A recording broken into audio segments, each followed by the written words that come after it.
Welcome to exam शिविर school. तो बच्चों, एग्जाम शिविर स्कूल के यूट्यूब चैनल पर आपका स्वागत है। तो अब तक हम 4 लेक्चर कंप्लीट कर चुके हैं सर्कुलेटरी सिस्टम के, और जिसमें हमने बात करी है हार्ट की जो एनाटोमी है उसको हम लगभग पूरा कर चुके हैं। और जो प्रीवियस लेक्चर था उसमें हमने बात करी थी ब्लड के सर्कुलेशन की, और साथ में हमने बात करी थी हार्ट बीट रेट का रेगुलेशन कैसा होता है। तो उसमें हमने देखा था उसका नर्वस कंट्रोल। तो जो कंपोनेंट है सर्कुलेटरी सिस्टम के 3 कंपोनेंट बताए थे हमने, हार्ट, ब्लड और वेसल्स। उनमें से जो पहला कंपोनेंट हमने लिया था वो था हार्ट, और हार्ट के भी 2 पार्ट थे, 2 सब पार्ट जिनके हमें स्टडी करनी होती है। एक तो उसकी एनाटॉमी और दूसरी उसकी फिजियोलॉजी। तो एनाटॉमी का पूरा पोर्शन हम कंप्लीट कर चुके हैं। आज हम बात करने वाले फिजियोलॉजी, हार्ट की फिजियोलॉजी, और उसमें हम बात करने वाले कार्डियक साइकिल के बारे में। क्लियर? तो आज का अपना टॉपिक होगा कार्डियक साइकिल। चलिए, कार्डियक साइकिल।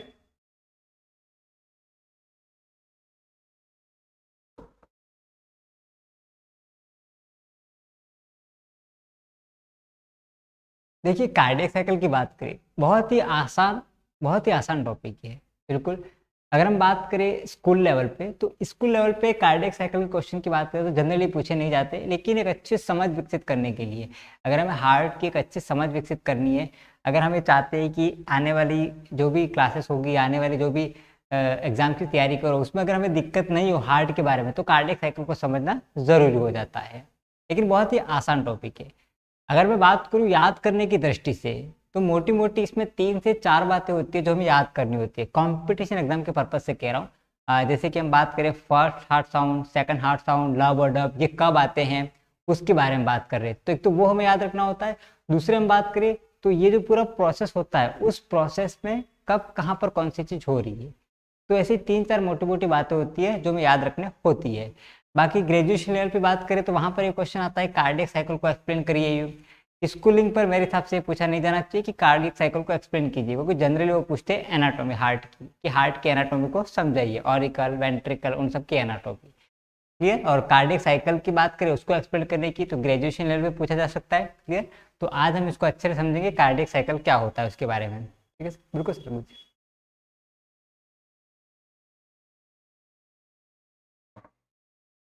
तो चलिए, कार्डियक साइकिल शुरू करते हैं। बहुत ही प्यारा सा टॉपिक है, आपको 45 मिनट में बड़ी आसानी से समझ में आ जाएगा, बट कॉन्सेंट्रेट करिए और ध्यान से सुनिए। बहुत ही सिंपल सा टॉपिक है कार्डियक साइकिल। तो देखियो, इसके पहले वाले लेक्चर में हमने देखा था हार्ट बीट, है ना, और हार्ट बीट को रेगुलेट कैसे किया जाता है उसका हमने नर्वस कंट्रोल पढ़ा था। हार्ट बीट की बात करें तो 1 मिनट में जो हमारा हृदय होता है वो 72 टाइम क्या करता है, बीट करता है। कितने टाइम? 72 टाइम। यानी कि 72 टाइम बीट्स इन 60 सेकंड। तो एक बीट में हम बात करेंगे time taken in 1 beat, time taken in 1 beat. एक बीट में कितना टाइम लग रहा है उसकी बात करें तो ये क्या हो जाएगा, 60/72। तो ये आंसर अपना आ जाएगा 0.83, और 33 आएगा। ठीक है, तो 0.83 सेकंड का टाइम यहाँ पे लग रहा है, किसमें? एक बीट में। ध्यान देना यहाँ पर, टाइम टेकन इन 1 बीट। ठीक है, एक बीट में, यानी कि एक बीट में 0.8 सेकंड का टाइम लग रहा है। और ये बीट कितनी? 1 मिनट में 60 सेकंड में कितनी हो रही है? 72 बीट्स आ रही है। तो एक बीट में कितना टाइम लग रहा है? 0.83 सेकंड। इतना टाइम लग रहा है एक बीट में। और यहाँ पर एक बीट का मतलब बता चुका था मैं आपको। 1 बीट का मतलब क्या है, जो हम प्रीवियस लेक्चर में देख चुके थे। 1 बीट की बात करें तो जिसपे 2 चीजें इंक्लूड होती है, एक तो होता है सिस्टोल, ठीक है, और साथ में दूसरा होता है डायस्टोल। सिस्टोल और डायस्टोल। सिस्टोल की बात करें तो सिस्टोल का मतलब क्या होता है, हार्ट में होने वाला कॉन्ट्रैक्शन। जो कॉन्ट्रैक्शन होता है उसको हम सिस्टोल बोलते हैं। और डायस्टोल की बात करें तो रिलैक्सेशन। रिलैक्सेशन को अपन क्या बोलते हैं? डायस्टोल। और कॉन्ट्रैक्शन को सिस्टोल। तो ये दोनों मिलाकर, एक सिस्टोल और एक डायस्टोल, ये दोनों को मिलाकर हम क्या बोलते हैं? एक हार्ट बीट।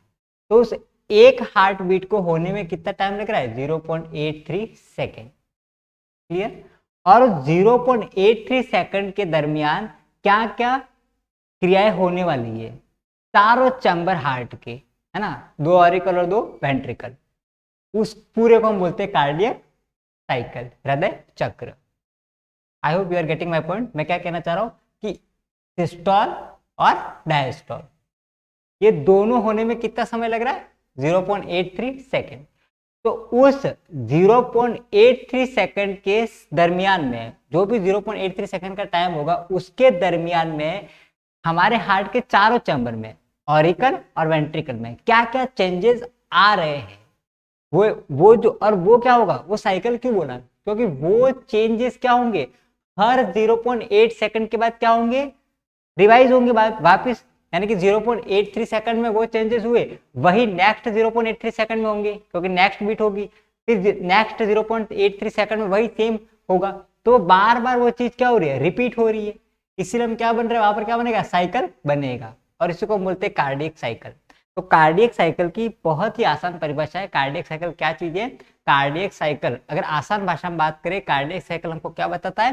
कार्डियक साइकिल हमको बताता है कि 0.83 सेकंड के समय अंतराल में, ये जो 0.83 सेकंड का समय अंतराल है, उस समय अंतराल के दौरान हार्ट के चारों चैम्बर में, है ना, 2 ऑरिकल और 2 वेंट्रिकल, इन चारों हार्ट चैम्बर में क्या क्या चेंजेस आ रहे हैं।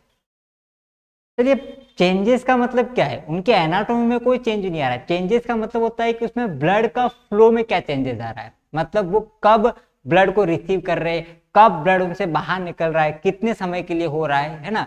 अगर वाल्व ओपन हो रहे, क्लोज हो रहे, तो वो किस प्रकार से हो रहा है, उसकी हम बात करेंगे यहाँ पर। उनके चेंजेस की बात करी जाएगी। क्लियर? तो कार्डियक साइकिल क्या चीज है?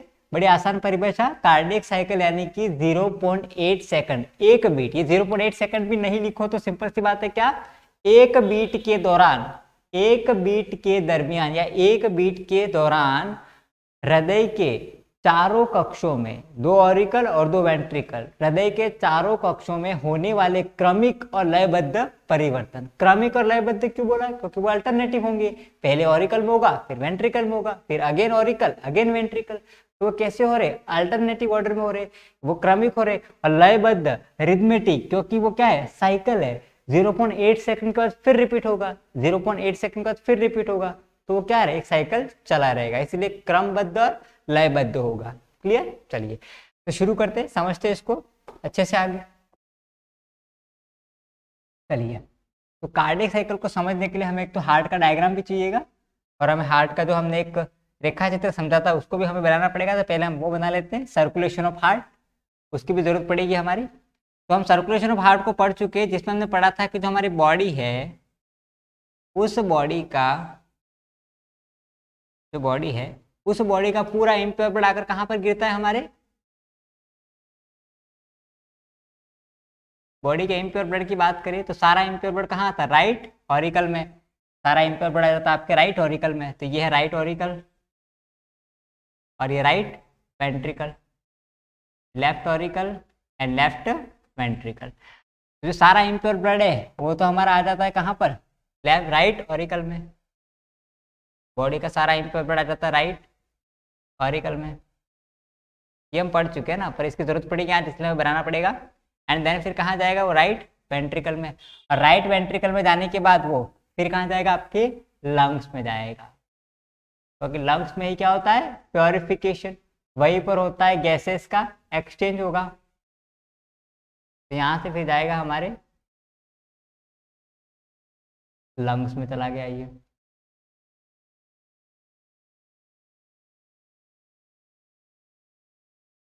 चलिए, यहाँ पर हो गया प्योरिफिकेशन, और प्योरिफिकेशन होने के बाद वो कहाँ पर आएगा? लेफ्ट ऑरिकल में। ये सारे जो हम पहले देख चुके हैं, अपन रिवाइज कर लेते हैं। फिर वहाँ से लेफ्ट वेंट्रिकल, और फिर लेफ्ट वेंट्रिकल से फिर अपना चला जाएगा बॉडी में, ये प्योर ब्लड आएगा। चलिए, हम एरो से शो कर देते हैं ब्लड कहाँ से कहाँ जा रहा है वो, ये इस प्रकार से।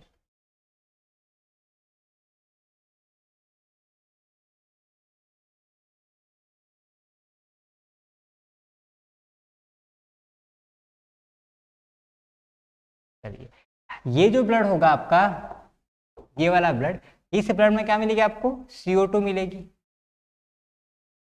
और ये बॉडी से कहाँ पे ला रही है, राइट ऑरिकल में ला रही है, तो वो कौन सी होगी, वेन्स होगी। ये लाने वाली कौन सी होगी, वेन्स होगी। वेन्स होगी, वो ब्लड को लाएगी। राइट ऑरिकल में आ गया, फिर राइट ऑरिकल और राइट वेंट्रिकल के बीच में क्या मिलेगा आपको, ट्राइकस्पिड वाल्व। हम एनाटॉमी में पढ़ चुके हैं। तो ट्राइकस्पिड वाल्व से ब्लड कहाँ पर आ जाएगा, राइट वेंट्रिकल में। फिर राइट वेंट्रिकल से कहाँ पे जा रहा है, वो प्योरिफिकेशन के लिए लंग्स में जा रहा है। तो ये जिसके थ्रू जा रहा है उसको हमने क्या बोला था, sorry, pulmonary artery. Pulmonary artery, ये है पल्मोनरी आर्टेरी। तो पल्मोनरी आर्टरी से कहां पर गया, लंग्स में गया। और लंग्स में यहाँ पर क्या होता है, प्योरिफिकेशन। यहाँ पर होता है प्योरिफिकेशन।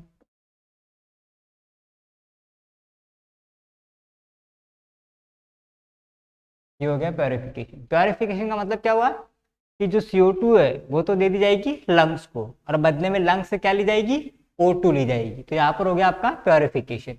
तो इस ब्लड में भी क्या है, हमारे CO2 है, मतलब ये भी कैसा ब्लड है, डीऑक्सीजनेटेड ब्लड है, अशुद्ध रक्त है, इम्प्योर ब्लड है। अब ये लंग्स से प्योर ब्लड ला रही है, लेफ्ट ऑरिकल में लंग्स से प्योर ब्लड लाने वाली वेन्स को हम क्या बोलते हैं, पल्मोनरी वेन्स। याद रखना, पल्मोनरी वेन्स बोला है। जनरली वेन्स में कौन सा ब्लड फ्लो होता है, इम्प्योर ब्लड, लेकिन पल्मोनरी वेन उसका एक्सेप्शन है, जिसमें कौन सा ब्लड फ्लो होता है आपका, प्योर ब्लड। तो ये तो है पल्मोनरी वेन, पल्मोनरी वेन, ये आपका वो हो गया, क्लियर। और ये लेफ्ट वेंट्रिकल से जो ब्लड बॉडी में ला रही है वो कौन सी आपकी, कैरोटिका सिस्टमेटिक आर्क। ये बता चुका हूं मैं एनाटॉमी में, कैरोटिका सिस्टमेटिक आर्क।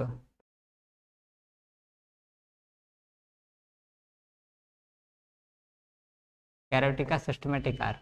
और ये जो ब्लड होगा वो ब्लड कैसा है, प्योर ब्लड है, ऑक्सीजनेटेड ब्लड है।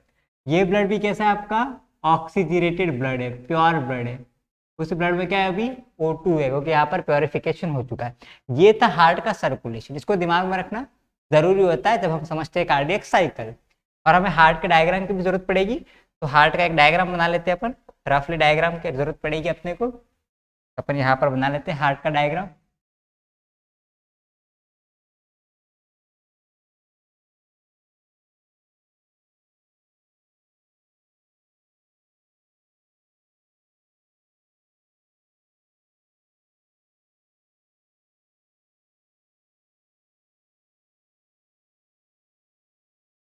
चलिए, तो हार्ट का डायग्राम हमें इसकी जरूरत पड़ेगी अभी।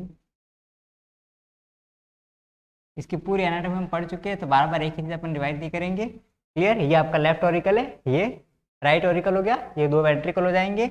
इनको सेपरेट करने के लिए क्या मिलेगी अपने को, इंटरवेंट्रिकुलर सेप्टम। और ये हो गया इंटर ऑरिकुलर सेप्टम।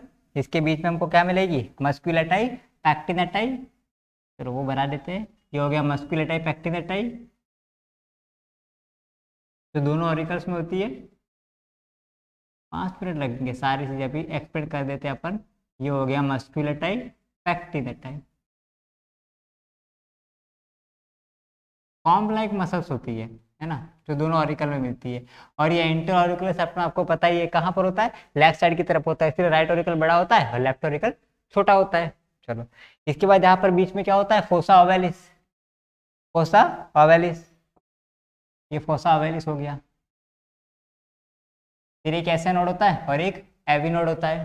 चलिए, और यहाँ पर बीच में अपने को क्या मिलते हैं, इनके बीच की बात करें तो यहाँ पर अपने को कौन सा वाल्व मिलता है, ट्राइकस्पिड वाल्व। और यहाँ पर बाइकस्पिड वाल्व। और जब मसल्स होती है कहाँ पर, वेंट्रिकल में, कौन सी मसल्स होती है वेंट्रिकल में, वेंट्रिकल की मसल्स की बात करें तो वेंट्रिकल में अपनी हो जाएगी पेपिलरी मसल्स। ये वेंट्रिकल में हमको मिलेगी पेपिलरी मसल्स। ये पेपिलरी मसल्स मिलेगी आपके वेंट्रिकल में।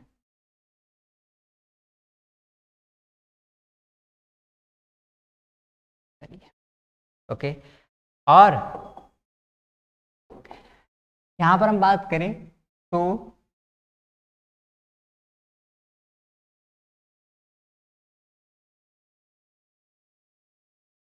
लेफ्ट वेंट्रिकल से जो चाप निकलता है उसको हमने क्या बोला था, कैरोटिका सिस्टमैटिक आर्क, जो कहाँ से निकलता है, लेफ्ट वेंट्रिकल से निकल रहा है। तो ये तो हो गया कैरोटिका सिस्टमैटिक आर्क। और जो राइट वेंट्रिकल से निकलता है उसको हम क्या बोलते हैं, पल्मोनरी आर्क। तो राइट वेंट्रिकल से आपका निकलेगा वो हो जाएगा पल्मोनरी आर्क। ये हमारा निकलेगा राइट वेंट्रिकल से पल्मोनरी आर्क। और दोनों जहाँ पर क्रॉस होते हैं वहाँ पर लिगामेंट के द्वारा जुड़े रहते हैं, जिसको हम बोलते हैं लिगामेंटम आर्टेरियोसम। और भ्रूणावस्था में उसकी जगह क्या होती है, महीन डक्ट होती है, जिसको हमने बोला डक्टस पोर्टेलाई। ये सारी चीजें अपन कर चुके हैं प्रीवियस लेक्चर्स में।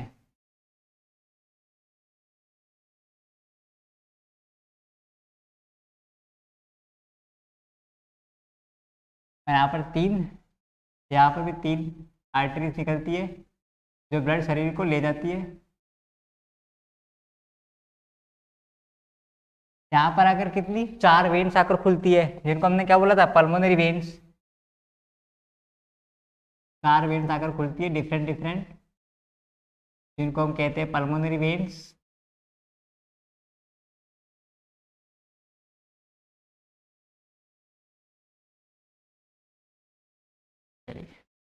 यहाँ पर होगा सुपीरियर वेना केवा,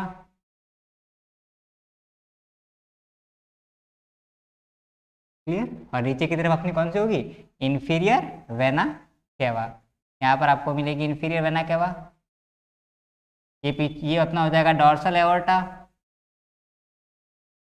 और यहाँ पर आएगी अपनी नॉर्मल वेन्स। ये नॉर्मल वेन्स है जो क्या ला रही है, इम्प्योर ब्लड ला रही है। ये नॉर्मल वेन्स हो जाएगी आपकी, तो इम्प्योर ब्लड ला रही है।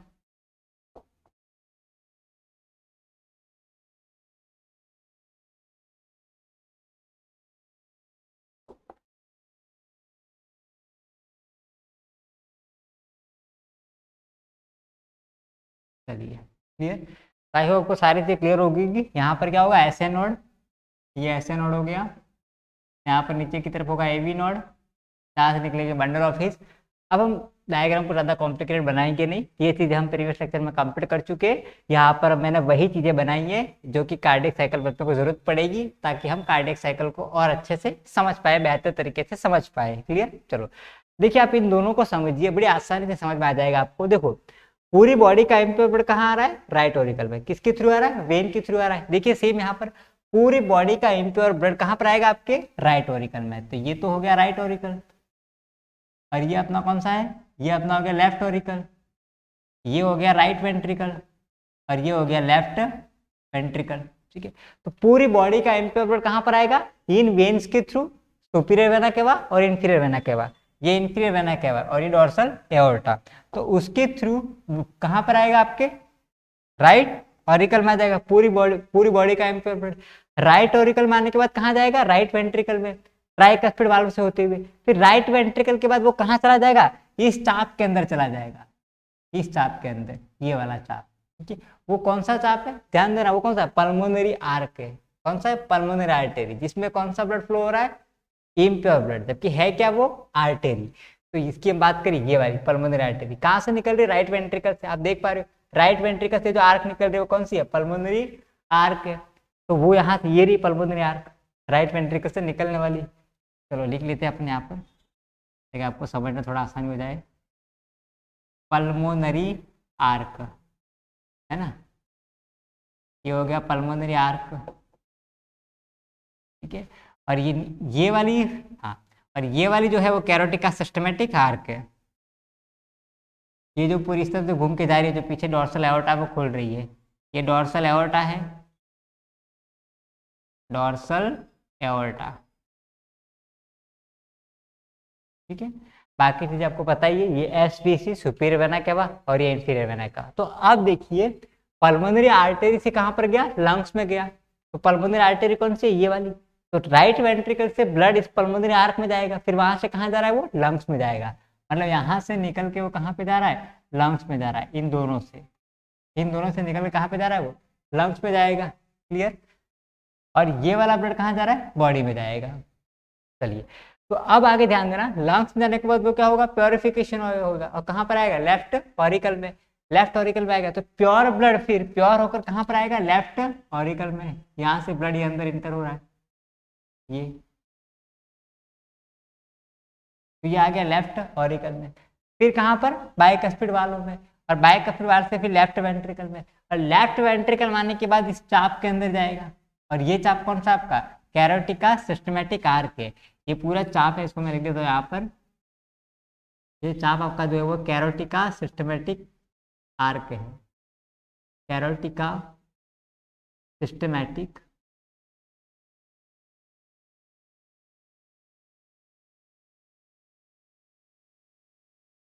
कैरोटिका सिस्टमैटिक आर्क। ये देखिए ये वाला कैरोटिका सिस्टमैटिक आर्क जो कहाँ से निकल रहा है, लेफ्ट वेंट्रिकल से, और कहाँ पे जा रहा है, बॉडी में। क्लियर ना। तो ये कैरोटिका सिस्टमैटिक आर्क, ये देखिए। तो यहाँ से ब्लड कहाँ जा रहा है, कहाँ जाएगा आपका, बॉडी में जाएगा। ठीक है, प्योर ब्लड है ये, उसका ऑक्सीजनेशन हो चुका है, ऑक्सीजनेशन नॉट ऑक्सीडेशन, है ना, ऑक्सीजनीकरण हुआ है, ऑक्सीकरण नहीं हुआ है, ध्यान रखना, ऑक्सीजनेशन होता है, ऑक्सीडेशन नहीं होता है। क्लियर।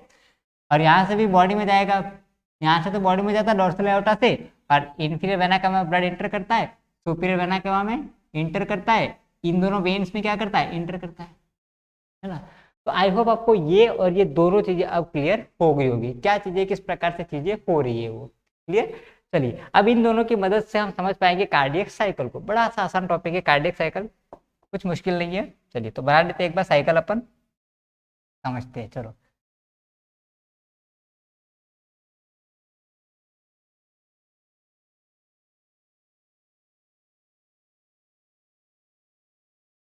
तो कार्डियक साइकिल की स्टडी के लिए अपन क्या करते हैं, इसको साइकिल में स्टडी करके साइकिल बना लेते हैं, और साइकिल को हम 8 सेगमेंट में डिवाइड करते हैं। 8 सेगमेंट में क्यों डिवाइड किया, क्योंकि हर एक बीट में कितना टाइम लग रहा है, 0.8 सेकंड का टाइम लग रहा है। और हम क्या स्टडी करना चाहते हैं कि वो 0.8 सेकंड के दौरान क्या हो रहा है, वो 0.8 सेकंड के दौरान इस हृदय में क्या क्या चीजें हो रही है, किस प्रकार की गतिविधियां एक्टिविटीज हो रही है, वो हम बात करने जा रहे हैं।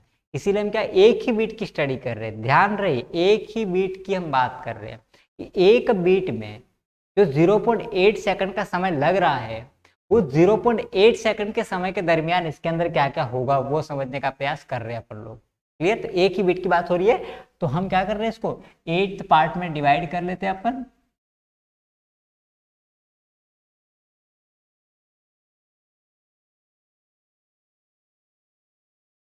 चलिए 8 पार्ट में डिवाइड कर लिया हमने, 1 2 3 4 5 6 7 और 8। क्लियर। और हर एक सेगमेंट जो हमारे यहाँ पर होगा वो हमारे कितने का है, 0.1 सेकंड का है। ठीक है, यहाँ से शुरू करते हैं, 0.1 सेकंड, ये हो गया 0.2 second, this one is 0.3 second, 0.4, 0.5, 0.6, 0.7 and 0.8। Clear. हर एक सेगमेंट जो है वो कितना है, ये सेकंड है, पीछे यूनिट क्या है, सेकंड है, सबकी यूनिट सेकंड है। यहाँ पर बहुत ही इजी टॉपिक है, बड़े ध्यान से सुने, अभी समझ में आ जाएगा आपको। हर किसी के पीछे का यूनिट यहाँ पर सेकंड है।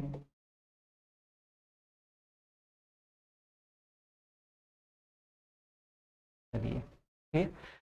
अब यहाँ पर हम इसके अंदर एक और साइकिल बनाते हैं, 2 साइकिल बनाने की जरूरत है, अंदर एक और साइकिल बना लेते हैं अपन।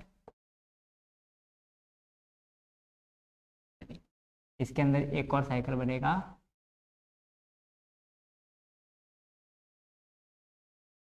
अभी 2 साइकिल मैंने क्यों बनाए वो समझना। इन 2 साइकिल की बात करें तो यहाँ पर मैं लिख रहा हूँ जो बाहर वाला साइकिल है, आपको दिख रहा है बाहर वाला साइकिल। ठीक है, एक साइकिल बाहर है और एक साइकिल अंदर है। तो जो बाहर वाला साइकिल है, आउटर साइकिल, ध्यान से समझ रहे, आउटर साइकिल, इसकी हम बात करें वहां पर लिखते हैं अपन, मेरे को यहाँ पर दूसरी चीज भी लिखनी पड़ेगी, आउटर साइकिल। तो जो आउटर साइकिल है वो आउटर साइकिल किसको रिप्रेजेंट कर रहा है, ध्यान देना, आउटर साइकिल रिप्रेजेंट कर रहा है ऑरिकल को। ये ऑरिकल में क्या क्या होने वाला है वो आउटर साइकिल रिप्रेजेंट कर रहा है। और इनर साइकिल की बात करें, अंदर वाले साइकिल की, जो इनर साइकिल है आपका, वो इनर साइकिल यहाँ पर रिप्रेजेंट कर रहा है वेंट्रिकल को, कि वेंट्रिकल में क्या क्या होने वाला है। तो इस ऑरिकल में, दोनों ऑरिकल की बात कर रहे हैं, तो दोनों ऑरिकल में जो होगा वो रिप्रेजेंट कौन कर रहा है, आपका आउटर साइकिल। और इनर साइकिल की बात करें तो वो क्या रिप्रेजेंट करेगा, वेंट्रिकल में क्या होगा। देखिए बड़ी सिंपल सी बात है कि 0.8 सेकंड के अंतर्गत एक बीट में क्या आएगा, दोनों आएगा, ऑरिक्यूलर सिस्टोल, ऑरिक्यूलर डायस्टोल। यानी कि 0.8 सेकंड में ऑरिकल में क्या चेंजेस हो रहे हैं, वो रिप्रेजेंट कर रहा है आउटर साइकिल। और उसी 0.8 सेकंड के दरमियान, वही उसी 0.8 सेकंड के दरमियान वेंट्रिकल में क्या होने वाला है, वो आपका कौन शो करेगा, इनर साइकिल। क्लियर। चलिए अब यहां पर हम बात कर रहे हैं, चलिए ये जो मैं कर रहा हूं इसको मैंने क्या कर दिया, छायांकित भाग जो बता रहा हूं मैं इसको, ये जो छायांकित भाग मैंने बताया आपको, जिस भाग को मैंने ये कलर कर दिया, शेडो जोन बता दिया है, वो क्या बताएगा, सिस्टोल को, यानी कि कॉन्ट्रैक्शन को। क्लियर। चलिए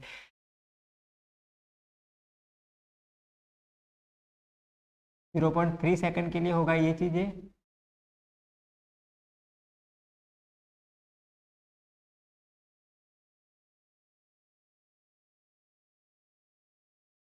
तो ये जो मैंने शेडो वाला पार्ट करके बता दिया आपको, ये जो शेडो वाला पार्ट है वो क्या बता रहा है, सिस्टोल बता रहा है। और जो जिसको मैंने शेडो नहीं किया है, जिसको छायांकित नहीं किया है, वो आपका क्या बताएगा, डायस्टोल को। क्लियर। तो उसको भी हम यहाँ पे मेंशन कर देते हैं ताकि हमारा समझना और आसान हो जाए। क्लियर। यहाँ पे लिख देते हैं अपन कि जिस पार्ट को मैंने शेडो किया हुआ है इस प्रकार से, है ना, जिस पार्ट को मैंने ऐसे छायांकित किया हुआ है, वो तो आपका क्या शो कर रहा है, सिस्टोल। क्या शो कर रहा है, सिस्टोल, यानी कि कॉन्ट्रैक्शन। ये आपका शो कर रहा है सिस्टोल। ठीक है। और सिस्टोल की बात कर रहे हैं, इसका मतलब क्या हुआ, हम किसकी बात कर रहे हैं, कॉन्ट्रैक्शन की, उसमें होने वाले कॉन्ट्रैक्शन की बात कर रहे हैं अपन। ठीक है। और नॉर्मल पार्ट है जिसको हमने छायांकित नहीं किया, सीधा ऐसा ही भाग जो है, ये भाग है, वो आपके किसको शो कर रहा है, डायस्टोल को। वो आपको शो कर रहा है डायस्टोल को। और डायस्टोल का मतलब होता है रिलैक्सेशन, यानी कि अब उसमें क्या हो रहा है, फैलाव हो रहा है। देखिए सिस्टोल और डायस्टोल की बात करें तो ये कुछ नहीं है, सिस्टोल का सिंपल सा मतलब है कॉन्ट्रैक्शन होना, तो इसको हार्ट के कॉन्टेक्स्ट में स्पेशल टर्म दे दी गई है जिसको बोलते हैं सिस्टोल। और डायस्टोल का मतलब क्या होता है, रिलैक्सेशन, फैलाव होना, तो अगेन उसको हार्ट के कॉन्टेक्स्ट में एक स्पेशल टर्म दी है जिसको हम बोलते हैं डायस्टोल। क्लियर। तो सिस्टोल का है, इसका सिंपल सा मतलब क्या है कि उस वक्त क्या होने वाला है, कॉन्ट्रैक्शन होने वाला है ना। और जब सब, आप खुद सोचिए, अपना कॉमन सेंस इस्तेमाल करिए, जब इसमें कॉन्ट्रैक्शन होगा तो क्या होगा, ऑब्वियसली ब्लड क्या होगा, हार्ट से बाहर आएगा। और जब ये फैलेगा, जब इसमें फैलाव होगा, चाहे वो ऑरिकल हो या वेंट्रिकल हो, तो क्या होगा, हार्ट जो होगा वो रक्त को प्राप्त करेगा, है ना। तो जब भी फैलाव हो गया तो हम बोलेंगे डायस्टोल हुआ है, और जब भी कॉन्ट्रैक्शन होगा तो हम बोलेंगे सिस्टोल हुआ है। क्लियर। तो ये छायांकित भाग है वो क्या बता रहा है, आपके सिस्टोल को, और जो छायांकित भाग नहीं है वो क्या बता रहा है, डायस्टोल को। क्लियर। अब यहाँ से चीजें शुरू होने वाली है कि हम कार्डियक साइकिल को समझने जाएंगे। क्लियर। अब एक कार्डियक साइकिल के बारे में मैंने आपको जो जो चीजें मैंडेटरी थी इसको समझने के लिए वो यहाँ पर मैंने शो कर दिए। तो कार्डियक साइकिल को हम समझने का प्रयास करते हैं। चलिए, तो कार्डियक साइकिल 0.8 सेकंड के दौरान, देखिए 0.8 सेकंड में आप देख रहे हो कि जो ऑरिकुलर सिस्टोल है, ये छायांकित भाग किसको रिप्रेजेंट कर रहा है, सिस्टोल को, और आउटर साइकिल किसको रिप्रेजेंट कर रहा है, ऑरिकल को। तो ऑरिकुलर सिस्टोल में कितना टाइम लग रहा है, 0.1 सेकंड का। ये 0.15 नहीं है, 0.1 सेकंड है। ठीक है, ऐसे ये ऐसे है।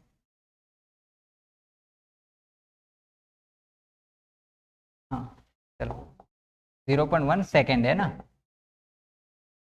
0.1 एस ई सी, 0.1 सेकंड है। तो आप देख रहे हो बाहर आउटर साइकिल किसको रिप्रेजेंट कर रहा है, ऑरिकुलर को। तो और जो ये छायांकित भाग है वो किसको रिप्रेजेंट कर रहा है, सिस्टोल को। तो ऑरिकुलर सिस्टोल में कितना टाइम लग रहा है, देखिए समझना, ऑरिकुलर सिस्टोल में, यहाँ पे लिखते हैं ऑरिकुलर सिस्टोल। तो आप देख पा रहे हो ऑरिकुलर सिस्टोल, तो ऑरिकुलर सिस्टोल में कितना टाइम लग रहा है? 0.1 सेकंड, यानी कि 0.1 सेकंड के लिए दोनों ऑरिकल में क्या हो रहा है? कॉन्ट्रैक्शन। दोनों ऑरिकल की बात हो रही है ना, ये जो साइकिल है वो दोनों ऑरिकल को और दोनों वेंट्रिकल को रिप्रेजेंट कर रहा है। तो 0.1 सेकंड के लिए दोनों ऑरिकल में क्या हो रहा है? सिस्टोल हो रहा है 0.1 सेकंड के लिए। और बाकी का टाइम कितना बचा? 0.8 सेकंड। एक बीट का मतलब क्या होता है? 1 बीट इज इक्वल टू, मैं बता चुका हूं पहले, एक बार फिर लिख देते हैं अपन। तो 1 beat is equal to systole plus diastole, systole plus diastole. Systole का मतलब क्या है? हर बार बता रहा हूं, कॉन्ट्रैक्शन, संकुचन होना। किसकी बात कर रहे हैं? दोनों वेंट्रिकल की। डायस्टोल का मतलब क्या हो गया आपका? रिलैक्सेशन, फैलाव होना। कहां पर? वेंट्रिकल ऑरिकल सबकी बात हो रही है यहाँ पर। चलो, तो एक बीट में क्या हो रहा है? Systole plus diastole. तो उस एक बीट में कितना टाइम लग रहा है? 0.8 सेकंड का। एक बीट में टाइम कितना है? 0.8 सेकंड। तो 0.8 सेकंड में से 0.1 सेकंड तक तो क्या हो रहा है? ऑरिकल में सिस्टोल हो रहा है, ऑरिकुलर सिस्टोल हो रहा है। बचा कितना? 0.7 सेकंड। तो 0.7 सेकंड के दौरान क्या हो रहा है? ऑरिकल में डायस्टोल हो रहा है, क्योंकि ये वाला भाग, खाली भाग किसको रिप्रेजेंट कर रहा है? डायस्टोल को। ठीक है ना, यहाँ पे लिख देता हूं ऑरिकुलर डायस्टोल, ऑरिकुलर डायस्टोल। तो जब बात करते हैं ऑरिकुलर डायस्टोल की, तो ये कितने समय के लिए होगा आपका? 0.7 सेकंड के लिए होगा ऑरिकुलर डायस्टोल। चलिए, ये तो हो गया अपना ऑरिकल के बारे में। अब बात कर लेते हैं वेंट्रिकल के बारे में। चलिए, तो वेंट्रिकल में देखिए कितना सेकंड? 0.1, 0.2 और 0.3। 3 बार, 3 जगहों को मैंने क्या किया है? छायांकित किया है। 3 जगहों को मैंने, 3 जगह, यानी कि हर एक सेगमेंट के लिए कितना टाइम डिसाइड हुआ है? 0.1 सेकंड के लिए। तो 3 जगह के लिए कितना टाइम हो जाएगा? 0.1, 0.2 और 0.3। तो 3 सेकंड हुए, 0.3 सेकंड, है ना। तो 0.3 सेकंड के लिए वेंट्रिकल में क्या हो रहा है? सिस्टोल, क्योंकि छायांकित भाग किसको रिप्रेजेंट कर रहा है? सिस्टोल को। तो यहाँ पर मैं लिखूंगा वेंट्रिकुलर सिस्टोल, वेंट्रिकुलर सिस्टोल। तो जब वेंट्रिकुलर सिस्टोल की बात करें तो ये कितना हो जाएगा? 0.3 सेकंड तक का। ठीक है, और दूसरा कौन सा बचा? Ventricular diastole, ventricular diastole. तो आप देख पा रहे वेंट्रिकुलर डायस्टोल, यानी कि इनर साइकिल किसको रिप्रेजेंट कर रहा है? वेंट्रिकल को। देखिए बड़ा ध्यान से समझिए, इनर साइकिल किसको रिप्रेजेंट कर रहा है? वेंट्रिकल को। तो वेंट्रिकल भी 0.8 सेकंड में। देखो ये दोनों क्रियाएं साथ साथ हो रही है, अलग अलग नहीं हो रही है, कि 0.8 सेकंड के दौरान ही ऑरिकल और वेंट्रिकल में क्या क्या हो रहा है वो पढ़ रहे हैं अपन। तो 0.1 सेकंड के लिए तो इसमें क्या हो जाएगा? कॉन्ट्रैक्शन। बाकी के 0.7 सेकंड तक ये क्या करेगा? फैलेगा। और 0.3 सेकंड तक वेंट्रिकल में क्या होगा? कॉन्ट्रैक्शन होगा। बाकी के 0.5 सेकंड में ये फैलेगा, है ना। इसका पूरा प्रोसेस अभी देखेंगे अपन। तो वेंट्रिकुलर डायस्टोल किसने के लिए? और 1 2 3 4 5 कितने सेगमेंट है? 5 सेगमेंट है। एक सेगमेंट के लिए कितना टाइम डिसाइड हुआ है अपना? 0.1 सेकंड। तो 5 सेगमेंट के लिए कितना हो जाएगा? 0.5 सेकंड। तो यहाँ पर वेंट्रिकुलर डायस्टोल कितने टाइम के लिए हो रहा है? 0.5 सेकंड के लिए हो रहा है। वेंट्रिकुलर डायस्टोल कितने टाइम के लिए हो रहा है? 0.5 सेकंड के लिए यहाँ पर हो रहा है वेंट्रिकुलर डायस्टोल। तो देखिए 0.1 और 0.7 तो कितना हो गया? 0.8 सेकंड हो गया आउटर साइकिल का 0.8 सेकंड। वेंट्रिकल का भी देखो 0.5 और 0.3 और 0.5, उसका भी 0.8 सेकंड हो गया वेंट्रिकल का भी। यानी कि 0.8 सेकंड में ऑरिकल में और 0.8 सेकंड में वेंट्रिकल में क्या होने वाला वो हम देखेंगे। अब क्लियर यहाँ तक चीजें? आई होप आपको समझ में आएगी। बड़ी आसान सी चीजें, देखिए बड़े ध्यान से। आउटर साइकिल किसको रिप्रेजेंट कर रहा है? ऑरिकल को। इनर साइकिल किसको रिप्रेजेंट कर रहा है? वेंट्रिकल को। तो आउटर साइकिल ऑरिकल को रिप्रेजेंट कर रहा है, जिसमें से 0.1 सेकंड के लिए तो क्या हो रहा है? सिस्टोल हो रहा है। मतलब कि देखिए यहाँ पर 0.1 सेकंड के लिए, 0.1 सेकंड के लिए इस ऑरिकल में क्या होगा? कॉन्ट्रैक्शन होगा। कितने समय के लिए? 0.1 सेकंड। बाकी का 0.7 सेकंड है, उसके दौरान ये ऑरिकल क्या होंगे? फैलेंगे। ये क्या होंगे? फैलेंगे, यानी कि ब्लड को प्राप्त करेंगे। और शुरुआत का 0.1 सेकंड उसमें क्या करेंगे? कॉन्ट्रैक्शन करवाएंगे। तो ब्लड कहाँ पर आएगा? आपका वेंट्रिकल में आएगा। दोनों ऑरिकल से दोनों वेंट्रिकल में। क्लियर? चलिए, तो ये देखिए 0.1 सेकंड तक कॉन्ट्रैक्शन, बाकी का 0.7 सेकंड तक क्या होगा? रिलैक्सेशन, डायस्टोल होगा, सिंपल सी बात है। और इसमें 0.3 सेकंड तक तो क्या हो रहा है, कॉन्ट्रैक्शन, 0.3 सेकंड तक इसमें कॉन्ट्रैक्शन होगा। और जब इसमें कॉन्ट्रैक्शन होगा तो ब्लड क्या होगा, बॉडी से बाहर जाएगा। कहां से, लेफ्ट वेंट्रिकल से ब्लड कहां जाएगा, कैरोटिड सिस्टमैटिक आर्क में जाएगा। और राइट वेंट्रिकल से ब्लड कहां जाएगा, पल्मोनरी आर्क में। तो पल्मोनरी आर्क वाला ब्लड कहां जा रहा है, लंग्स में। और कैरोटिड सिस्टमैटिक आर्क वाला ब्लड कहां जाएगा, बॉडी में। तो ये कितने समय के लिए हो रहा है, 0.3 सेकंड। तो 0.3 सेकंड के लिए तो वेंट्रिकल में क्या हो रहा है, सिस्टोल हो रहा है। अब बचा कितना, 0.5 सेकंड। तो 0.5 सेकंड में वेंट्रिकल में क्या होगा, डायस्टोल होगा। और जब वेंट्रिकल में डायस्टोल होगा, तो ये क्या करेगा, ऑरिकल से ब्लड प्राप्त करेगा। और जब वेंट्रिकल में सिस्टोल होगा तो ब्लड हार्ट से बाहर जाएगा। और दो भी जगह जा सकता है, एक तो लंग्स में जाएगा प्योर होने के लिए, वो कौन से पार्ट से, राइट वेंट्रिकल से। और लेफ्ट वेंट्रिकल में तो प्योर ब्लड आया ना, कहां से, लेफ्ट ऑरिकल से। तो लेफ्ट ऑरिकल से प्योर ब्लड कहाँ आया, लेफ्ट वेंट्रिकल में। तो लेफ्ट वेंट्रिकल का ब्लड कहाँ जाएगा, बॉडी में। Clear, I hope you are getting my point. चलिए अब इस चीज को अच्छे से थोड़ा समझते हैं कि किस प्रकार से चीजें होने वाली है। वो सबसे पहले हम बात कर लेते हैं वेंट्रिकुलर सिस्टोल की बात कर लेते हैं। तो वेंट्रिकुलर सिस्टोल जो 0.3 सेकंड की हो रहा है, मैं किसकी बात कर रहा हूँ, वेंट्रिकुलर सिस्टोल की। ठीक है, इसकी बात करेंगे पहले, वेंट्रिकुलर सिस्टोल की। तो 0.3 सेकंड के लिए हो रहा है, यहां से हम शुरू करने वाले हैं। ठीक है, तो उस वेंट्रिकुलर सिस्टोल के अंतर्गत 3 स्टेप होते हैं। ध्यान देना, 3 स्टेप इसके अंदर इंक्लूडेड हैं। पहला जो है वो है आइसोमेट्रिक कॉन्ट्रैक्शन। आइसोमेट्रिक कॉन्ट्रैक्शन पहला जो स्टेप है, जिसको हम बोलते हैं आइसोमेट्रिक कॉन्ट्रैक्शन। पहला ये हो गया आइसोमेट्रिक कॉन्ट्रैक्शन। दूसरा स्टेप है जिसको हम बोलते हैं period of ejection. Period of ejection, period of ejection, period of ejection. और तीसरा जो है उसको हम बोलते हैं आइसोमेट्रिक रिलैक्सेशन। Isometric relaxation.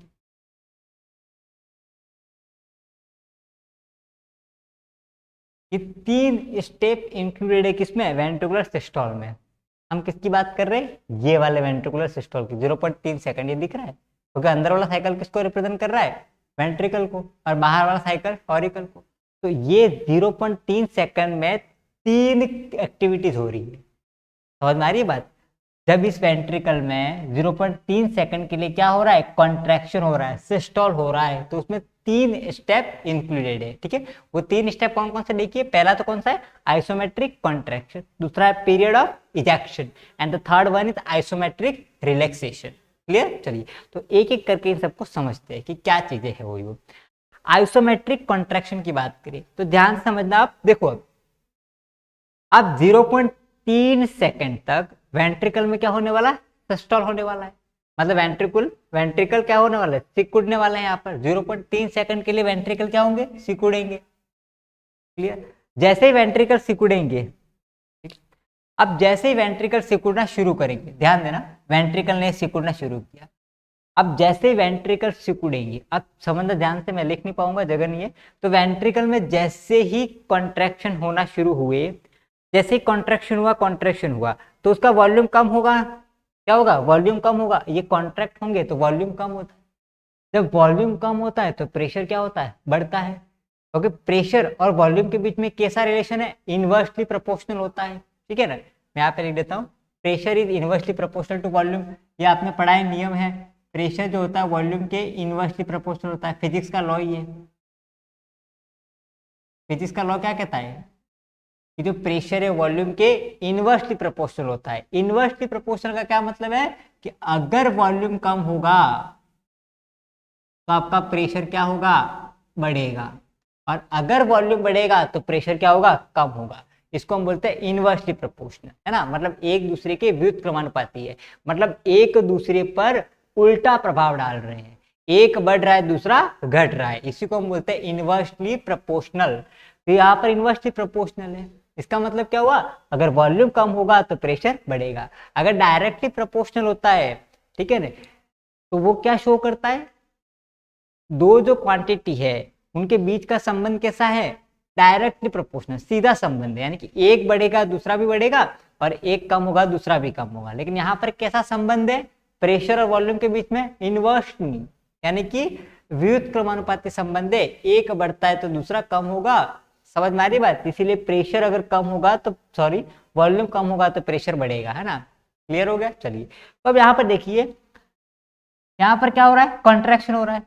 अब जैसे ही कॉन्ट्रैक्शन होगा वॉल्यूम कम होगा, क्योंकि क्या होता है, जैसे जैसे ये वेंट्रिकल की दीवारें पास आएगी तो क्या होगा, वॉल्यूम कम हो जाएगा। वॉल्यूम कम होने के कारण प्रेशर क्या होगा, बढ़ जाएगा। तो जैसे ही वेंट्रिकल में कॉन्ट्रैक्शन शुरू हुआ, कॉन्ट्रैक्ट हो रहा है कितने समय के लिए हो रहा है, 0.3 सेकंड के लिए हो रहा है। तो जैसे ही कॉन्ट्रैक्शन शुरू हुआ तो क्या होगा, वेंट्रिकल का प्रेशर बढ़ जाएगा। वेंट्रिकल का प्रेशर क्या हो जाएगा, बढ़ जाएगा। जैसे ही वेंट्रिकल का प्रेशर बढ़ेगा तो इनके अंदर तो ब्लड है ना, वो ब्लड कहां पर जाने की कोशिश करेगा, वेंट्रिकल ऑरिकल की तरफ, क्योंकि हार्ट की दीवारें तो पैक है चारों तरफ से। तो अब ये तो दबाव डाल रहा है, ये तो क्या हो रहा है, सिकुड़ रहा है। तो वेंट्रिकल के सिकुड़ने से दबाव जनरेट होगा, प्रेशर जनरेट होगा, तो उसकी वजह से ब्लड क्या होगा, ऊपर की ओर गति करना शुरू करेगा। तो ब्लड कहां पर जाने की कोशिश करेगा, लेफ्ट ऑरिकल और राइट ऑरिकल में। लेफ्ट वेंट्रिकल का ब्लड लेफ्ट ऑरिकल में, राइट वेंट्रिकल का ब्लड राइट ऑरिकल में।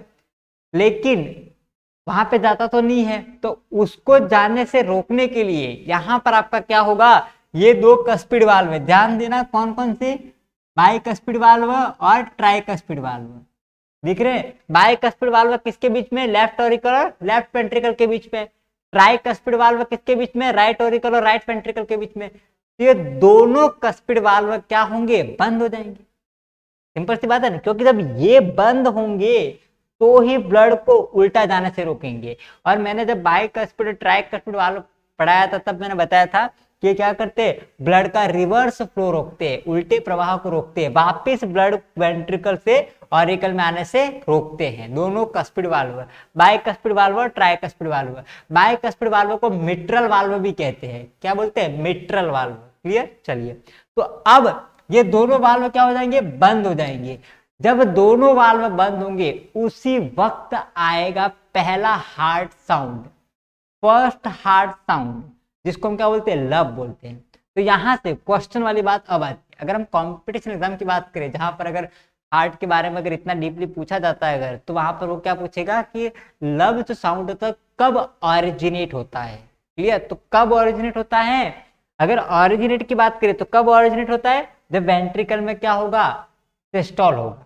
क्योंकि वेंट्रिकल में सिस्टोल होगा तो ब्लड ऊपर जाने की कोशिश करेगा, उसको रोकने के लिए बाइकस्पिड और ट्राइकस्पिड दोनों वाल्व बंद हो जाएंगे।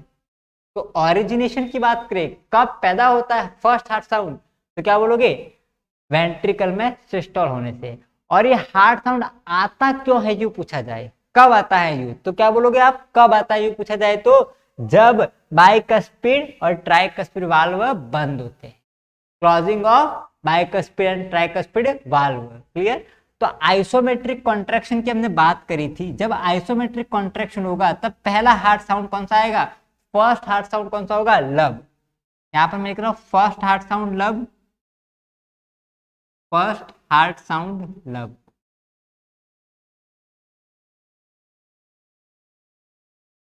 तो अपना फर्स्ट हार्ट साउंड हो गया लब, ध्यान देना डबल भी आएगा ना, लब लब। क्लियर। चलो इसके ऑरिजिन की बात करें तो आता कब है, क्लोजिंग ऑफ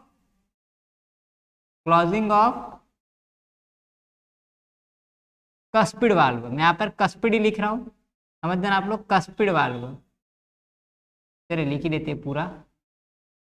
कस्पिड वाल्व का मतलब क्या होता है, बाइकस्पिड और ट्राइकस्पिड दोनों वाल्व की हमने बात करी है। कस्पिड वाल्व का मतलब दोनों हो जाएंगे, दोनों हो जाएंगे ना, बाइकस्पिड और ट्राइकस्पिड, बाइकस्पिड और ट्राइकस्पिड। तो बाइकस्पिड वाल्व कहाँ मिलेंगे आपको, लेफ्ट ऑरिकल और लेफ्ट वेंट्रिकल के बीच में। ट्राइकस्पिड कहाँ मिलेंगे, राइट ऑरिकल और राइट वेंट्रिकल में। डायग्राम में शो हुआ है, ये तो है आपका बाइकस्पिड वाल्व और ये आपका हो गया ट्राइकस्पिड वाल्व। ये दोनों वाल्व जब बंद होंगे तो पहला हार्ट साउंड आएगा कौन सा, आपका लब। क्लियर। चलिए लेकिन इसके ऑरिजिन की बात करें,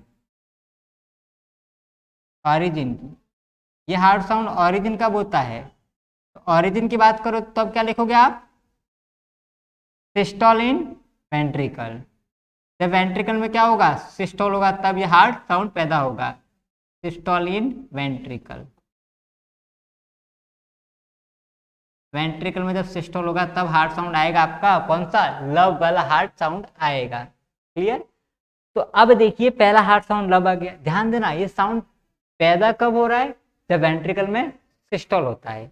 और ये आवाज क्यों आती है, उसका कारण क्या है, बाइकस्पिड और ट्राइकस्पिड वाल्व का बंद होना। आवाज क्यों आती है, क्योंकि ये वाल्व बंद होंगे तभी आवाज आएगी ना। तो आवाज क्यों आती है, वाल्व के बंद होने से, है ना। और आवाज वाल्व बंद क्यों हो रहे हैं, क्योंकि वेंट्रिकल में क्या हो रहा है, सिस्टोल हो रहा है। दोनों चीजें अलग अलग है।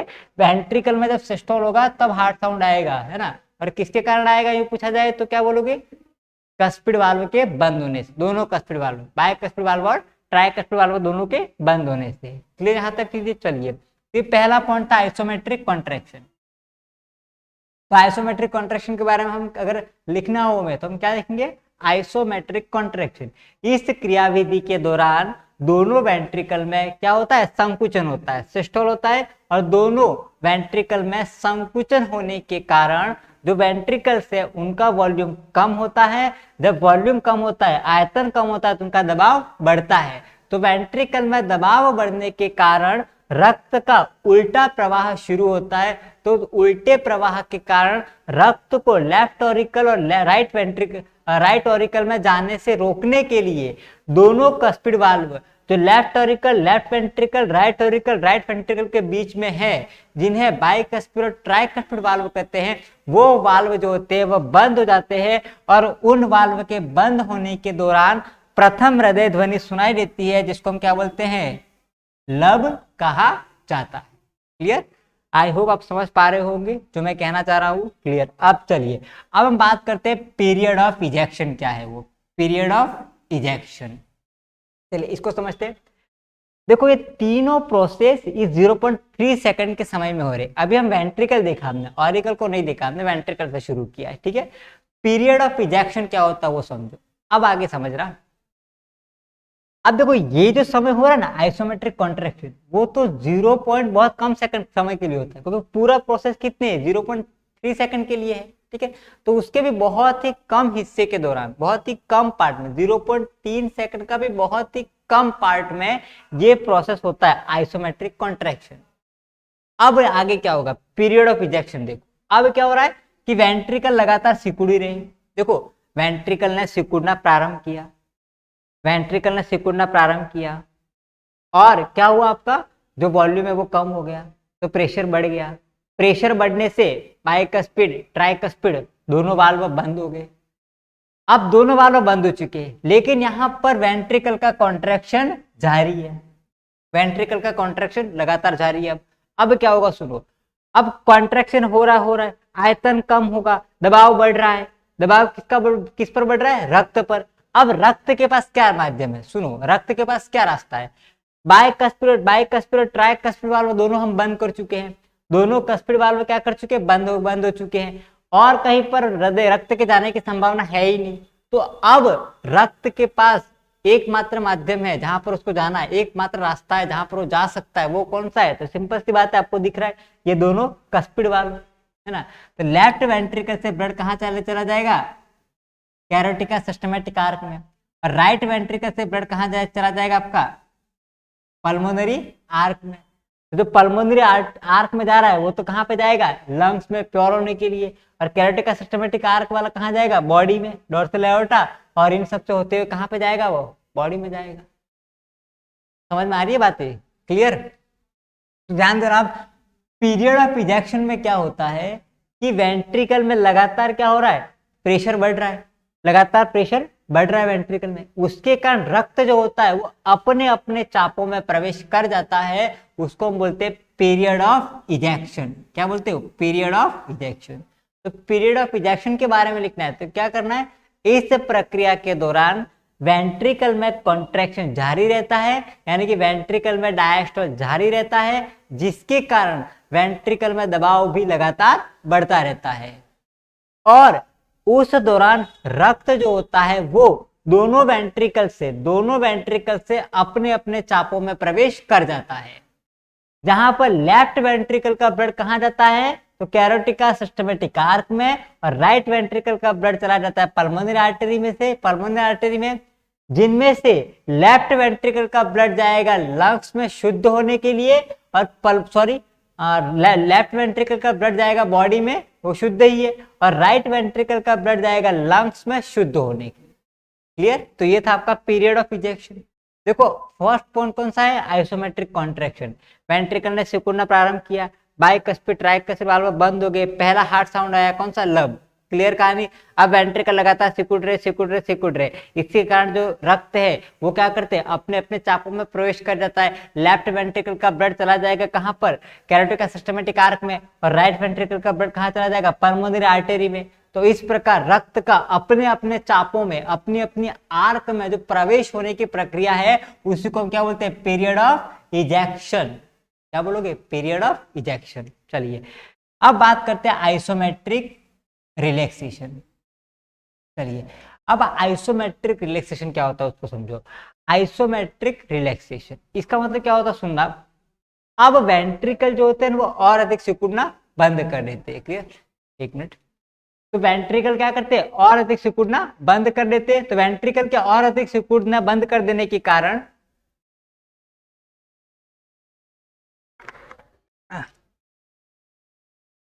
तो वेंट्रिकल के और अधिक सिकुड़ना बंद कर देंगे, जिसके कारण क्या होगा कि वेंट्रिकल का प्रेशर और इन चापों का प्रेशर दोनों का दबाव समान हो जाएगा।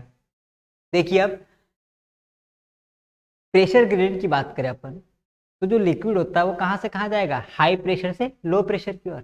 रक्त का प्रवाह कहां से कहां होता है? हाई प्रेशर से लो प्रेशर की ओर। तो वेंट्रिकल में जो प्रेशर था वो हाई था, और ये जो चाप है आपके दोनों, उसमें प्रेशर कम था, इसीलिए जो रक्त था वो क्या होता? अपने अपने चापों में प्रवेश करने लग गया। अब वेंट्रिकल और अधिक सिकुड़ना बंद कर देते, अब इनके पास और अधिक सिकुड़ने की क्षमता नहीं होती है, तो वेंट्रिकल और अधिक सिकुड़ना बंद कर देते हैं, और उस कंडीशन में जो दोनों चाप है उनका प्रेशर और वेंट्रिकल का प्रेशर वो दोनों समान हो जाता है, और ऐसी दशा में क्या होगा? रक्त चापों में प्रवेश करना बंद हो जाएगा। ध्यान देना, चापों में प्रवेश करना बंद कर देगा, है ना, और बाहर भी नहीं आएगा। क्यों? क्योंकि दोनों का प्रेशर, किन दोनों का प्रेशर? दोनों वेंट्रिकल का और दोनों चापों का, यानी कि अपने अपने चाप और अपने अपने वेंट्रिकल का प्रेशर समान हो चुका है। और जो दो जगह अगर प्रेशर समान है, कोई प्रेशर ग्रेडियंट नहीं बन रहा है, तो चीजों का फ्लो नहीं होगा। समझ रहे हो बात को मेरी? जब तक प्रेशर ग्रेडियंट जनरेट नहीं होगा तब तक प्रवाह नहीं होगा। तो यहाँ पर प्रेशर ग्रेडियंट जनरेट नहीं हो रहा है, इसके कारण अब क्या होगा? न तो वेंट्रिकल से ब्लड चापों में जाएगा, न ही चापों का रक्त वेंट्रिकल में जाएगा। इसीलिए इस दशा को हम बोलते हैं आइसोमेट्रिक रिलैक्सेशन। क्या बोलोगे आप? Isometric relaxation. समझ में आ रही है बात? इसको आप क्या बोलोगे? Isometric relaxation. ये तीनों पॉइंट क्लियर हो गए। चलिए देखिए 2 मिनट में समझ लेते हैं, अभी ध्यान देना। देखो सबसे पहला पॉइंट क्या हो रहा है? Isometric contraction. सिंपल सी बात है, वेंट्रिकल में क्या शुरू हो गया? कॉन्ट्रैक्शन। वेंट्रिकल में शुरू हो गया कॉन्ट्रैक्शन, वेंट्रिकल में कॉन्ट्रैक्शन शुरू होने से वेंट्रिकल का आयतन कम हो गया, प्रेशर बढ़ गया, प्रेशर बढ़ जाने से बाइकस्पिड और ट्राइकस्पिड वाल्व बंद हो गए, और उस समय पहला हार्ट साउंड आया, कौन सा? लब आया। क्लियर? इसको हमने क्या बोला? Isometric contraction. अब क्या होगा? वेंट्रिकल लगातार सिकुड़ ही रहे, इसके कारण क्या हो गया? वेंट्रिकल का प्रेशर, वेंट्रिकल का आयतन बहुत कम हो गया, उसका प्रेशर बहुत अधिक बढ़ गया। उस बढ़े हुए प्रेशर के कारण उसका प्रेशर का दाब कितना बढ़ गया? इस चापों से भी अधिक हो गया, है ना, मतलब इन चापों से भी, इन चापों के अंदर जो रक्त का दबाव था उससे भी ज्यादा कहां पर हो गया? राइट वेंट्रिकल और लेफ्ट वेंट्रिकल में। तो वहां पर क्या जनरेट हो गया? प्रेशर ग्रेडियंट जनरेट हो गया, और द्रव्य जो होता है वो कहां से कहां जाता है? हाई प्रेशर से लो प्रेशर की ओर। इसीलिए रक्त जो होता है वो क्या होता है? अपने अपने चापों में प्रवेश कर जाता है। लेफ्ट वेंट्रिकल का ब्लड, इधर आइए, इधर देखिए, लेफ्ट वेंट्रिकल का ब्लड कहां जा रहा है? कैरोटिका सिस्टमेटिक आर्क में, और राइट वेंट्रिकल का ब्लड आपका कहां जा रहा है? पल्मोनरी आर्टरी में। तो इस प्रकार से दोनों वेंट्रिकल्स का जो ब्लड है वो अपने अपने चापों में चला जा रहा है। इसी को हम क्या बोलते हैं? पीरियड ऑफ इजेक्शन, जो सेकंड टर्म है। And the third one is isometric contraction. इसके दौरान क्या हो रहा है? अब वेंट्रिकल और अधिक सिकुड़ना बंद कर रहे हैं, तो वेंट्रिकल के और अधिक सिकुड़ना बंद कर देने के कारण क्या हो रहा है? अब कि वेंट्रिकल का प्रेशर और अपने अपने चापों का प्रेशर इक्वल हो रहा है। मतलब चापों का प्रेशर और वेंट्रिकल का प्रेशर दोनों समान हो गए। अब जब प्रेशर समान हो गया तो प्रेशर ग्रेडियंट नहीं बनेगा, और जब प्रेशर ग्रेडियंट नहीं बनेगा तो क्या होगा, ब्लड का फ्लो नहीं होगा। यानी कि अब वेंट्रिकल से ब्लड चापों में जाना बंद हो गया है और चाप से रिवर्स वेंट्रिकल में भी नहीं आ रहा है। पहले तो नहीं आ रहा है रिवर्स, क्योंकि प्रेशर ज्यादा है। जब प्रेशर से कोई चीज ऊपर जाएगी तो नीचे आने की संभावना नहीं है, इसीलिए पहले तो ब्लड नीचे नहीं आ रहा है। लेकिन आइसोमेट्रिक रिलैक्सेशन की अवस्था में क्या हो रहा है, वेंट्रिकल का प्रेशर और चापों का प्रेशर इक्वल है, इस कारण से रिवर्स फ्लो भी नहीं हो रहा है और ऊपर भी ब्लड यहाँ पर नहीं जा रहा है। क्लियर?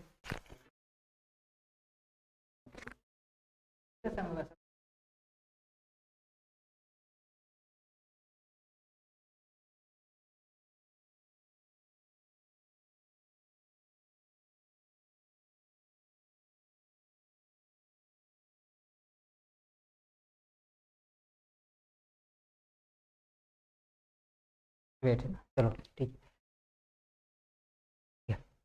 तो आगे ध्यान देना, तो हमने ये तीन चीजें पढ़ ली, isometric contraction, period of ejection और आइसोमेट्रिक रिलैक्सेशन। क्लियर? एक चीज हम और कर लेते हैं आज, वेंट्रिकुलर डायस्टोल। क्लियर? ताकि आज अपना ये हो जाए, कल हम बात करेंगे ऑरिकुलर सिस्टोल और ऑरिकुलर डायस्टोल के बारे में। क्लियर? चलिए, अब एक चीज समझ लेते हैं, वेंट्रिकुलर डायस्टोल जो कि 0.5 सेकंड के लिए हो रहा है।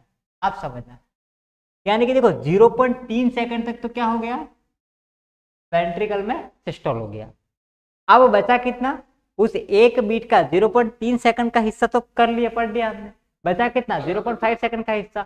उस 0.5 सेकंड के दरमियान क्या होगा वो समझना, वेंट्रिकुलर डायस्टोल होगा। यानी कि वेंट्रिकल क्या हो गया, फैलेंगे, डायस्टोल रिलैक्सेशन होगा, तो वेंट्रिकल क्या शुरू हो जाएंगे, फैलना शुरू हो जाएंगे। क्लियर ना? अब सुनना आगे, वेंट्रिकल क्या होंगे, फैलना शुरू होंगे। अब जैसे वेंट्रिकल फैलेंगे, ध्यान से समझना, पहला स्टेप क्या होगा, अब जैसे ही वेंट्रिकल फैलेंगे तो वेंट्रिकल के फैलने से वेंट्रिकल का आयतन बढ़ेगा। अब जब आयतन बढ़ेगा तो आपका प्रेशर क्या होगा, कम होगा, क्योंकि दोनों के बीच में कैसा रिलेशन है, इनवर्सली प्रोपोर्शनल है। तो आयतन बढ़ रहा है तो प्रेशर कम होगा। तो अब वेंट्रिकल फैलेंगे तो आयतन बढ़ेगा, उसकी वजह से प्रेशर कम होगा। प्रेशर किसकी तुलना में कम हो रहा है, ऑरिकल की तुलना में, है ना, क्योंकि ऑरिकल में भी डायस्टोल नहीं हो रहा है।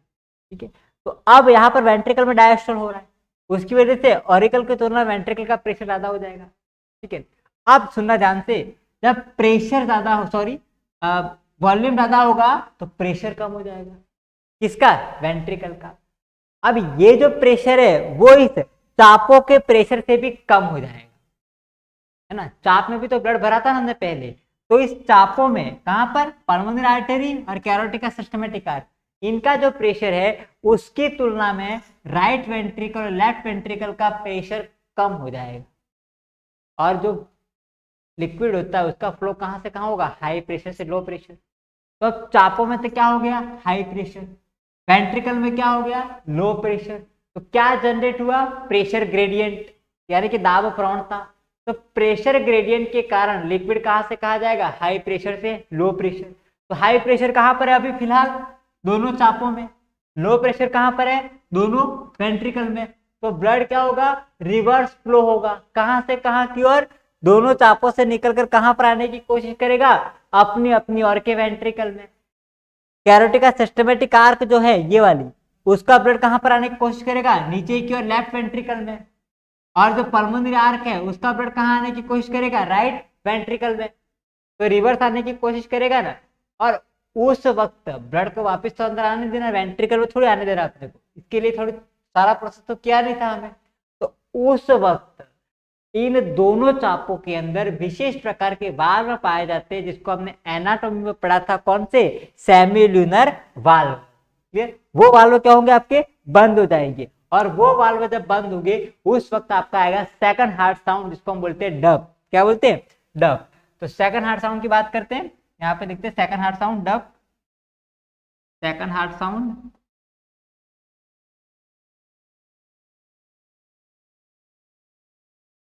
सेकंड हार्ट साउंड, आपका सेकंड हार्ट साउंड कौन सा यहाँ पे लिख रहा हूं मैं, वो है डब, DUP, डब, है ना।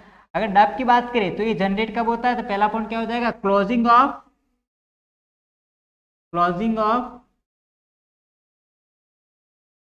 Closing of सेमील्यूनर valve.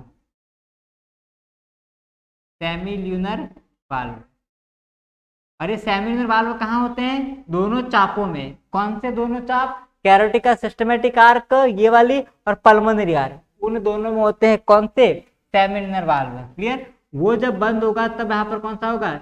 अब ये बंद कब हो रहे हैं? जब वेंट्रिकल में क्या हो रहा है? Diastole, ventricular diastole. ऑरिजिन की बात करें तो आप क्या लिखोगे? वेंट्रिकुलर डायस्टॉल के टाइम, वेंट्रिकुलर डायस्टॉल। तो जो वेंट्रिकल में डायस्टॉल होगा, क्योंकि देखो बेटा समझो वेंट्रिकल में डायस्टॉल हो रहा है, जैसे ही वेंट्रिकल में डायस्टॉल होगा उसी वक्त क्या हो रहा है? दोनों जो चाप है उनका ब्लड रिवर्स आ सकता है, क्योंकि अब उनका प्रेशर क्या हो गया? बढ़ गया, वेंट्रिकल का प्रेशर कम हो गया, तो ब्लड उल्टा आ सकता है। तो वापिस ब्लड को आने से रोकने के लिए इसके अंदर चाप वाल्व लगे हुए। तो देखो वाल्व क्या है? एक प्रकार का अवरोध है, मैं बता चुका हूं पहले, एक प्रकार का अवरोध है, दरवाजा है जो क्या करेगा? मोशन को कंट्रोल करेगा, प्रवाह को नियंत्रित करेगा, एक जगह से दूसरी जगह जाने का प्रवाह उसको नियंत्रित करेगा। तो इस ब्लड को उल्टा आने से रोकेगा कौन? आपका सेमील्यूनर वाल्व। और रोकेगा कैसे? बंद होकर। तो जब ये सेमील्यूनर वाल्व बंद हो गए तब आपका आएगा सेकंड हार्ट साउंड, जिसको हम क्या बोलते हैं? डब। और एक कब आता है? वेंट्रिकुलर डायस्टॉल के समय। क्लियर? यहाँ तक चीजें क्लियर? तो दो, अगर हम बात करें एग्जाम की दृष्टि से, दो चीजें होती है जो याद रखने लायक होती है। एक तो होता है फर्स्ट हार्ट साउंड लब, और दूसरा होता है second heart sound dub. Clear? तो इन दोनों की बात करें तो क्या क्या चीजें याद रखनी है? एक तो ये ऑरिजिन कब होती है? लब की ऑरिजिन कब होती है? जब सिस्टोल होता है किसमें? वेंट्रिकल में। और डब की ऑरिजिन कब होती है? जब वेंट्रिकल में क्या होगा आपका? डायस्टोल। और एक क्यों आते हैं? ये साउंड क्यों आते हैं? एक तो ऑरिजिन और साउंड क्यों आते हैं? तो लब साउंड क्यों आता है? जब कस्पिड वाल्व, ट्राई और बाई दोनों कस्पिड वाल्व जब बंद होंगे तब आएगा आपका लब हार्ट साउंड। और डब हार्ट साउंड कब आएगा? जब आपके सेमील्यूनर वाल्व क्या हो जाएंगे? बंद हो जाएंगे तब। क्लियर? तो आज हमने जो देखा आज के लेक्चर में वेंट्रिकल का जो साइकिल है वो पूरा कर चुके हैं, और कल के लेक्चर में हम बात करने वाले ऑरिकल के साइकिल के बारे में। और एक और चीज मैं आपको बता दूं, यहाँ पर आप ध्यान से देखिए, यहाँ पर 1 सेकंड, 0.1, 0.2, 0.3 और 0.4, ये 4 सेकंड के दौरान आप देख रहे हो ऑरिकल में भी क्या हो रहा है? सिस्टोल हो रहा है, क्योंकि ये साइकिल किसको रिप्रेजेंट? किसको रिप्रेजेंट कर रहा है? डायस्टोल को। तो इस 0.4 सेकंड तक ऑरिकल में भी क्या हो रहा है? डायस्टोल हो रहा है। और 0.4 सेकंड तक वेंट्रिकल में भी क्या हो रहा है? डायस्टोल हो रहा है। इसको हम बोलते हैं जॉइंट डायस्टोल। तो आप लोग याद रखना, जॉइंट डायस्टोल की बात करें तो ये कितने समय के लिए होता है? जॉइंट डायस्टोल मतलब दोनों में, ऑरिकल और वेंट्रिकल दोनों में डायस्टोल जो हो रहा है वो कितने सेकंड के लिए हो रहा है? 0.4 सेकंड तक के लिए हो रहा है दोनों में डायस्टोल। हालांकि इसके बारे में कल के लेक्चर में पूरी अपन बात करेंगे। तो आई होप आपको ये लेक्चर आज समझ में आया होगा। हमने दो ही चीजें पढ़ी है आज, वेंट्रिकुलर सिस्टोल और वेंट्रिकुलर डायस्टोल। इसमें 3 स्टेप पढ़े, isometric contraction, period of ejection, isometric relaxation. और साथ में हमने पढ़ा है वेंट्रिकुलर डायस्टोल जो 0.5 सेकंड के लिए होता है, और तब अपना आता है सेकंड हार्ट साउंड, कौन सा? आपका डब आता है। क्लियर? तो आज की क्लास में इतना ही मिलते हैं नेक्स्ट क्लास में। तो आपको अगर पसंद आया हो लेक्चर तो वीडियो को लाइक करें, शेयर करें, और एग्जाम शिविर स्कूल का जो यूट्यूब चैनल है उसको सब्सक्राइब करें। Thank you so much for the class. Thank you so much.